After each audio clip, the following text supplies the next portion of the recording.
Okay, so for problem number 3,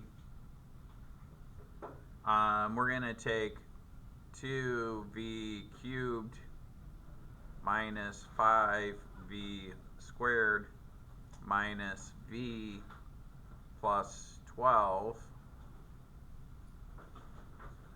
and we're going to divide that by v plus 1. So now if we want to use synthetic division,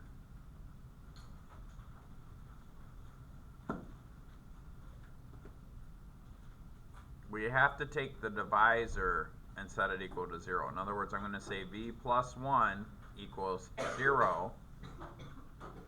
And then what I'm going to do is I'm going to solve for v. So I subtract 1 from both sides of the equation, and I get v equals -1.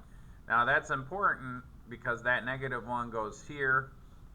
And then remember, we need just the coefficient for the powers of v.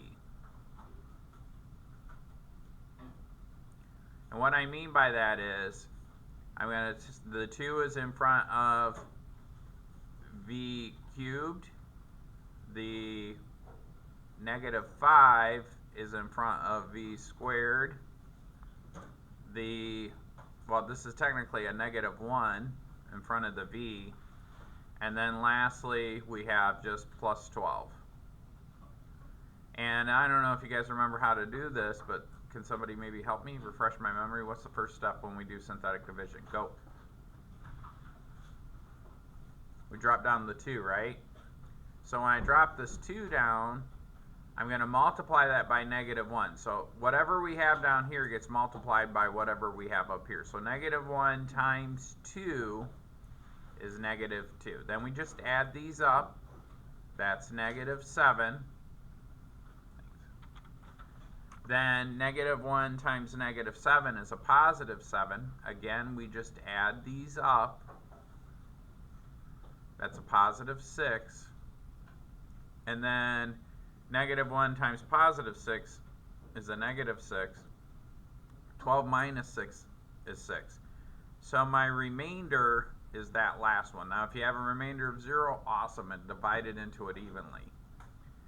So now what does this mean? Well, because we divided, we drop a power, so this means that our solution is 2v squared minus 7v. It's 1 power less than what we have up here, plus 6, and then a remainder of 6. Or you would say 2v squared minus 7v plus 6. Does anybody in here remember what we do with the remainder? You take the remainder,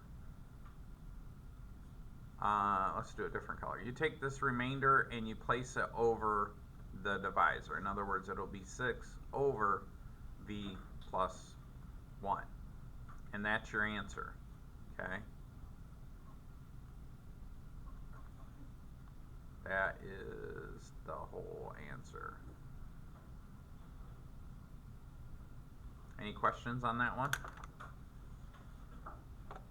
I'll leave that up for just a second for you guys.